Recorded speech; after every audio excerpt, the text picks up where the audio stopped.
ನಮ್ಮ ಬಿಸ್ನೆಸ್ನ ಆನ್ಲೈನಿಗೆ ತೊಗೊಂಡು ಬಂದು ಅದನ್ನು ಬೆಳೆಸಬೇಕು ಅಂದರೆ ಗೂಗಲ್ ಆ್ಯಡ್ಸ್ ರನ್ ಮಾಡೋದು ಒಳ್ಳೆಯದಾ ಅಥವಾ ಫೇಸ್ಬುಕ್ಕಲ್ಲಿ ಆ್ಯಡ್ ಕೊಡೋದು ಒಳ್ಳೆಯದಾ? ಸಾಕಷ್ಟು ಬಿಸ್ನೆಸ್ ಓನರ್ಸ್ಗಳಿಗೆ ಈ ಒಂದು ಪ್ರಶ್ನೆ ಇರುತ್ತೆ.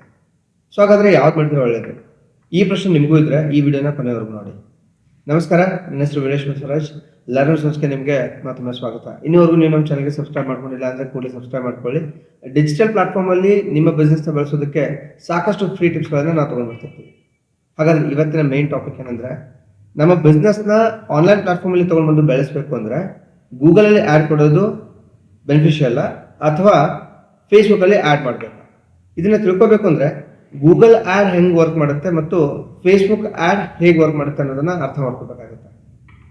ಎಲ್ರಿಗಿಂತ ಮೊದಲು ಈಗ ಗೂಗಲಲ್ಲಿ ಆ್ಯಡ್ ಕೊಟ್ಟಾಗ ಏನಾಗುತ್ತೆ, ಜನರಲಿ ಗೂಗಲಲ್ಲಿ ನಿಮಗೇನಾದರೂ ಬೇಕಾದರೆ ಏನು ಮಾಡ್ತೀರಾ, ಹೋಗಿ ಸರ್ಚ್ ಮಾಡ್ತೀರಾ.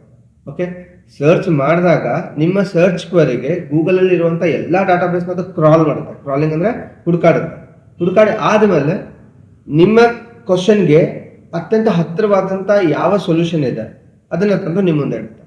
This is how Google works. Okay, ಈಗ ನೀವು ಹುಡುಕಾಡಿದಾಗ ಮಾತ್ರ ಆ ಒಂದು ಆಪ್ಷನ್ ನಿಮ್ಮ ಮುಂದೆ ಬಂತು. ಗೂಗಲಲ್ಲಿ ಡೆಫಿನೆಟ್ಲಿ ಹುಡುಕಾಡ್ತಾನೆ ಯಾರ ಮುಂದೆನೂ ನೀವು ಹೋಗೋದಕ್ಕೆ ಸಾಧ್ಯ ಇಲ್ಲ. Okay, but on the contrary Facebook, Instagram, WhatsApp ಇದು ಮೂರು ಸೇರಿಸಿದ್ರೆ ಮೆಟಾ ಅಂತ ಕರಿತೀವಿ. ಇದು ಸ್ವಲ್ಪ ಡಿಫ್ರೆಂಟಾಗಿ ಕೆಲಸ ಮಾಡುತ್ತೆ.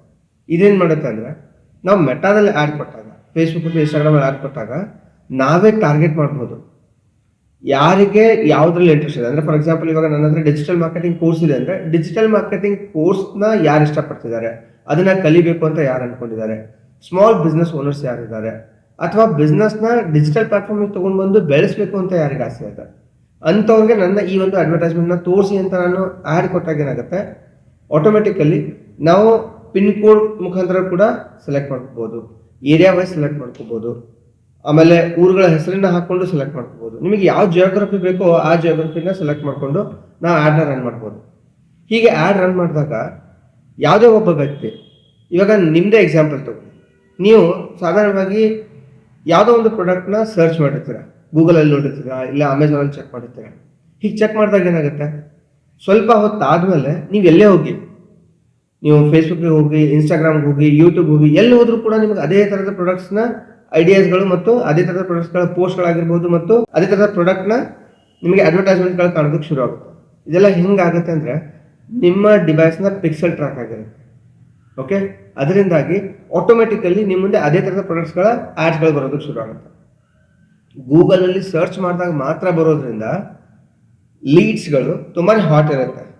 ಆದರೆ ಫೇಸ್ಬುಕ್ಕಲ್ಲಿ ಡೈರೆಕ್ಟಾಗಿ ನಾವೇ ಹೋಗೋದ್ರಿಂದ ಅಲ್ಲಿ ಲೀಡ್ಸ್ಗಳು ಸ್ವಲ್ಪ ಡೈವರ್ಸಿಫೈಡ್ ಇರುತ್ತೆ, ಬಟ್ ಡೆಫಿನೆಟ್ಲಿ ಅಲ್ಲೂ ಕೂಡ ರಿಸಲ್ಟ್ ಚೆನ್ನಾಗಿ ಸಿಗುತ್ತೆ.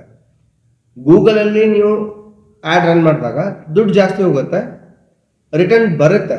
ಆದರೆ ಸಣ್ಣ ಬಿಸ್ನೆಸ್ ಓನರ್ಸ್ ಅಂತ ಬಂದಾಗ ಇಟ್ ಈಸ್ ನಾಟ್ ರೆಕಮೆಂಡೆಡ್. ಆಮೇಲೆ ಫೇಸ್ಬುಕ್ಕಲ್ಲಿ ನೀವು ಆ್ಯಡ್ನ ಕೊಟ್ಟಾಗ ಅಲ್ಲಿ ಸಾಕಷ್ಟು ಜನರಿಗೆ ರೀಚ್ ಆಗೋದ್ರಿಂದ ನಿಮ್ಮ ಬ್ರ್ಯಾಂಡ್ ಕ್ರೆಡಿಬಿಲಿಟಿ ಕೂಡ ಹೆಚ್ಚಾಗುತ್ತೆ. ಆಮೇಲೆ ಸಾಕಷ್ಟು ಜನರಿಗೆ ನಿಮ್ಮ ಬಿಸ್ನೆಸ್ ಬಗ್ಗೆ ಗೊತ್ತಾಗೋದಕ್ಕೆ ಶುರು ಆಗುತ್ತೆ. ಸೊ ಇದೊಂದು ಅಡ್ವಾಂಟೇಜ್ ಇರೋದ್ರಿಂದ ಸಣ್ಣ ಬಿಸ್ನೆಸ್ ಓನರ್ಸ್ ಅಂತ ಇದ್ದಾಗ ಮೆಟಾ ಈಸ್ ಅ ಪ್ರೆಫರಬಲ್ ಪ್ಲಾಟ್ಫಾರ್ಮ್ ಅಂತ ನಾನು ಹೇಳೋದಕ್ಕೆ ಇಷ್ಟಪಡ್ತೀನಿ. ಅದರಲ್ಲೂ ಕೂಡ ಪ್ರಾಡಕ್ಟ್ ಯಾವುದಿದೆ ಅನ್ನೋದನ್ನು ನೋಡಿಕೊಂಡು ನೀವು ಡಿಸೈಡ್ ಮಾಡಿದ್ರೆ ಇನ್ನೂ ಬೆಟರ್ ರಿಸಲ್ಟ್ಸ್ನ ಪಡಿತೀರಿ ಅಂತ ಹೇಳೋದಕ್ಕೆ ಇಷ್ಟಪಡ್ತೀನಿ. ಐ ಹೋಪ್ ಈ ವಿಡಿಯೋಯಿಂದ ನಿಮಗೆ ಹೆಲ್ಪ್ ಆಗಿದೆ ಅಂತ ಅನ್ಕೋತೀನಿ. ಹೆಲ್ಪ್ ಆಗಿದ್ರೆ ಇದಕ್ಕೊಂದು ಲೈಕ್ ಮಾಡಿ, ನಿಮ್ಮ ಫ್ರೆಂಡ್ಸ್ ಜೊತೆಗೂ ಶೇರ್ ಮಾಡಿ, ಅವ್ರಿಗೂ ಕೂಡ ಹೆಲ್ಪ್ ಆಗ್ಬೋದು. All the best.